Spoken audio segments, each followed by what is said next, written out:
खुलुमबाय गिबियावनो नोंथांमोन बयनिसिमबो गोजोन फुंबिलिनि गाहाम हामलायनायखौ बावहरग्रोनानै सोरजि द क्रिएटिविटी चेनेलाव बरायनानै लाग्रोनाय जालायबाय। दिनै 30 सेप्टेम्बर 2023 मायथाइनि माखासे गोनांथार निउज आपडेटफोरखौ नोंथांमोननि सिगाङाव फोरमायथिना होनो आवगायनाय जालायबाय। नोंथांमोनहा नायनानै मोजां मोनोब्ला लाइक खालामगोन, शेयार खालामगोन होनना आसा खालामबाय। लोगोसे चेनेलाव गोदान फैदोंब्ला चेनेलखौबो साबस्क्राइब खालामनानै लागोन होननाबो आसा खालामबाय। थ' बिदिब्ला जोङो दिनैनि माखासे गोनांथार निउज आपडेटफोरखौ खोनासंलांनोसै। दुलाराय बर' फरायसा आफादनि बानजायनायाव दिनै बिटिआरनि गुबुन गुबुन जिल्लाफोरजों लोगोसे बड'लेण्ड इउनिभार्सिटियाव सानसेनि धर्ना हाबाफारि लानाय जादों। थारैनो जों बयबो मिथिगौ, आथिखालाव दुलाराय बर' फरायसा आफादनि बानजायनायाव बड'लेण्ड इउनिभार्सिटिनि भाइस चेन्सेलर लाइस्राम लादु सिंहखौ होखारनांगौनि थांखिजों गुबुन गुबुन समाव गुबुन गुबुन बायदि हाबाफारि लानानै सोमावसारबोबाय थानायखौ नुनो मोननाय जादों। जायनि गेजेरजों आसामनि गिबि मन्त्रि, सोलोंथाइ मन्त्रि, आसामनि गभर्नर बिथांमोननिसिमबो गोसोखांथि बिलाइखौ हरनायबो जाखांबाय। नाथाय आथिखालावबो प्रफेसार लाइस्राम लादु सिंहखौ बड'लेण्ड इउनिभार्सिटिनिफ्राय बोखारनाय जायैखौ नुनो मोननाय जादों। जायखौ लानानै दुलाराय बर' फरायसा आफादा सिगाङावनो खोथा होखानाय बायदि दायो आरोबाव 30 सेप्टेम्बर एबा दिनैहाय सानजौफुनि समाव बड'लेण्ड इउनिभार्सिटिजों लोगोसे बिटिआर ओनसोलनि गासै 9 जिल्लायावबो गोगोम सोमावसारनाय धर्ना हाबाफारि लानाय जादों होनना मिथिनो मोननाय जादों। लोगोसे दुलाराय बर' फरायसा आफादनि मानगोनां आफादगिरि दिपेन बर' बिथाङा खौरांगिरिफोरनि सिगाङाव बुंथिनानै होनाय बायदिब्ला जुदि बिथांखौ थाबैनो बोखाराब्ला फैबाय थानाय 3 अक्ट'बरनिफ्राय गासै आन्थोरजयै सुबुंनि सोमावसारनाय जागोन होननानैबो बिथाङा खौरांगिरिफोरनि सिगाङाव बुंथिनानै होदों। बेनिखायनो बिथाङा आरोबाव खौरांगिरिफोरनि सिगाङाव बुंथिनाय बायदिब्ला जोङो जेलाव थांनो थाखाय रेडि, नाथाय बड'लेण्ड इउनिभार्सिटिखौ खैफोदाव खोख्लैनो हाया होननानैबो खौरांगिरिफोरनि गेजेरजों गोख्रोङै बुंथिनानै होनायखौ नुनो मोननाय जादों। बिपिएफआ आथिखालाव देन्था जनाय फान्थाव बाजाराव बायजाला बाथ्राखौ बुंदों बिटिआरनि मानगोनां मावफुं सोद्रोमा धनन्जय बसुमतारी बिथाङा। थारैनो जों बयबो मिथिगौ, आथिखालाव गुबुन गुबुन राजखान्थि दोलो आफादफोरा गावबा गावनि दोलोफोरखौ राफोद खालामनांगौनि थांखिजों गुबुन गुबुन समाव गुबुन गुबुन बायदि हाबाफारि लानायखौ नुबाय थानाय जादों।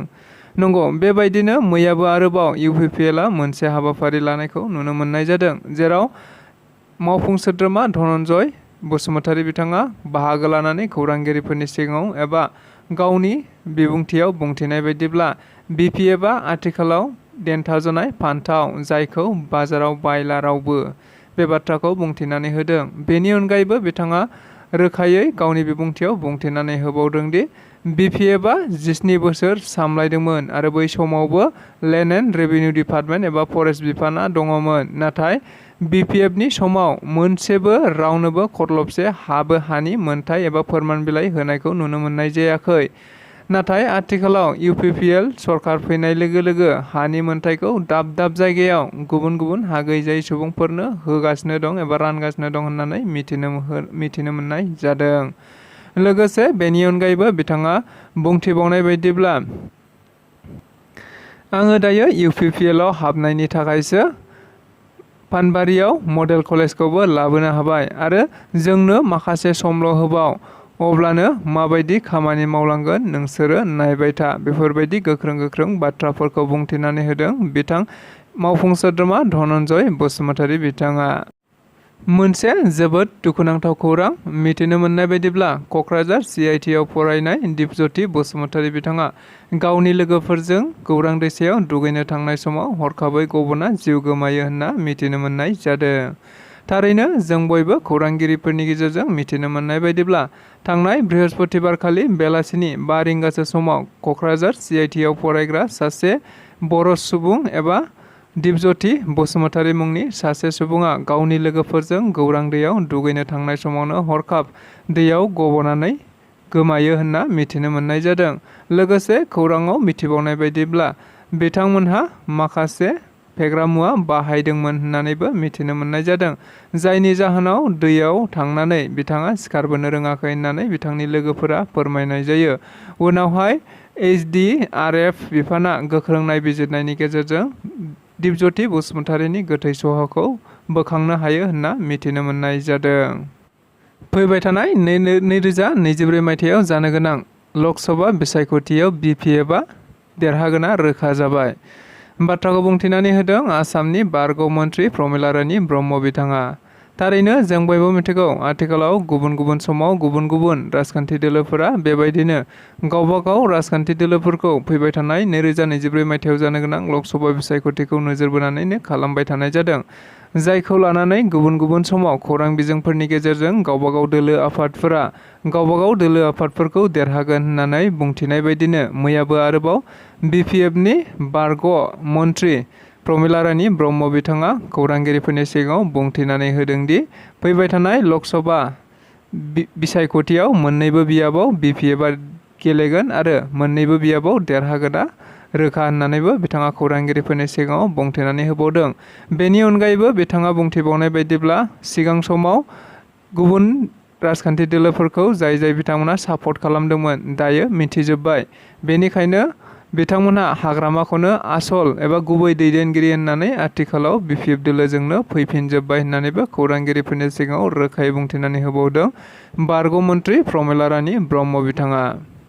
आंहा बेबायदि दाबो गाज्रि सान फैयाखै आरो गाज्रि सान फैयोब्ला आं गावनो राजनितिखौ नागारगोन। बे बाथ्राखौ बुंथिनानै होदों BTRनि गाहाय मावफुं सोद्रोमा प्रमद बर' बिथाङा।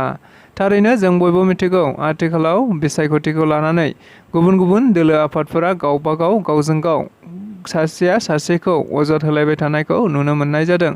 थिग बेबायदिनो मैयाबो BTRनि गाहाय मावफुं सोद्रोमा प्रमद बर' बिथाङा हाग्रामा महिलारि दैदेननाय BPF हान्जाखौ बायदि अजद होनायखौ नुनो मोननाय जादों। जेराव बिथाङा बुंथिनाय बायदिब्ला हाग्रामा महिलारिया आथिखालाव जेबो खामानि गैला। जायनि थाखाय बियो गाबोन समफोरहालागैनो गुबुन राजखान्थि दोलोआव थांगोन आरो गुबुन राजखान्थियाव दोलोआव थांब्लाबो बिथाङा जेबो खालामनो हानाय नङा। बेबायदिनो बिथांमोनहा पावारल' नांगौ। पावार गैयैनि थाखायनो आथिखालाव हाग्रामा महिलारिया एसेम्ब्लियाव सानसेबो नुजाफैनो हायाखै होननाबो बुंथिदों। मख'जाथावदि बेनि अनगायैबो बिथाङा खौरांगिरिफोरनि सिगाङाव बुंथिबावनाय बायदिब्ला हाग्रामा महिलारिया गाबोन सोरजोंबा मित्रता जागोन आरो सिफायगोन मानोना बिथांमोनहा जेबो मिशन भिजन बेबायदि गैया। जायनि थाखाय बिसोरनो पावारल' नांगौ। पावाराव गैयाब्लानो बिथांमोनहा जेबो मावनो हाया होननानैबो खौरांगिरिफोरनि सिगाङाव बुंथिनानै होबावदों। सिक्स सिडिउल स्पेसियेल टेटनि मार्कशिटखौ होनो फोसावनाय जाबाय। थारैनो जों बयबो मिथिगौ आथिखालाव सिक्स सिडिउल टेटनि आनजादनि फिथाइया गोबाव समहालागै ओंखारनानै थांदोंमोनब्लाबो नाथाय बायदि जेंना जेंसि एबा गुबुन गुबुन माखासे सुबुंफोरा कर्टआव केस होनानै दोननायनि थाखाय सिक्स सिडिउल टेटनि मार्कशिट काम सार्टिफिकेटखौ होनो हानाय जायाखैमोन। नाथाय आथिखालाव केसआ जोबनाय लोगो लोगो मार्कशिट एबा सार्टिफिकेटखौ होनो थि खालामनाय जाबाय होनना मिथिनो मोननाय जादों। जेराव 30 सेप्तेम्बरनिफ्राय 10 अक्ट'बरसिमहालागै मार्कशिट काम सार्टिफिकेटखौ गुबुन गुबुन जिल्लाफोराव होनाय जागोन होनना मिथिनो मोननाय जादों।